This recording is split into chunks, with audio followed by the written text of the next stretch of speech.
আজকে এই জিনিসটা কই নিয়ে যাইবা? গ্রামে লইয়া যাইব। কোন গ্রাম? 17 উঁচে পাড়া। বহুত দিন হয়েছে কারেন্ট নাই, 2-3 মাস হয়ে গেছে কারেন্ট নাই। এটা নিয়ে আমরা অসুবিধা, জল টল নাই, কিচ্ছু নাই। এর জন্য আমরা গেন খুশ করতেছি, পায়ে জানা অফিসে গেছে, অফিসেও যায় কোনো কথা নাই, আমরা কথা কইছি মূল্য নাই। এই জন্য আমরা এখানে এই লাইনমেট লগে কথা কইয়া এখানে এই গেমটা লইয়া যায়, তখন আইতাছি আমরা। এই গ্যাংটার বিষয়ে কোনো কারেন্টের ডিপার্টমেন্টের কিছু জানানি হয়েছে নি? জানানি হয়েছে। কি কইছে কারেন্ট ডিপার্টমেন্ট? কইছে এক সপ্তাহ পরে, 2 সপ্তাহ পরে, 3 সপ্তাহ পরে করে 1-2-3 মাস হয়ে গেছে আইছি না। এখন কি তোমরা কি এটা কি পাড়ার লোক মিলে কিনে নিতেছে নাকি?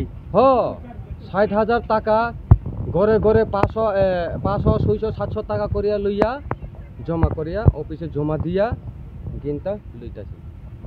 কি কইছে এরপরে তোমার কারেন্ট ডিপার্টমেন্ট কোনো কিছু কইছে না? ডিপার্টমেন্ট একটা দিছে, গেম একটা দিছে এই গেমটা 2 দিন চালানো হয়েছে, তারপর মধ্যে নষ্ট হয়ে গেছে, আবার গেমটা ফুরে গেছে। এই পরে আমরা আবার গেছে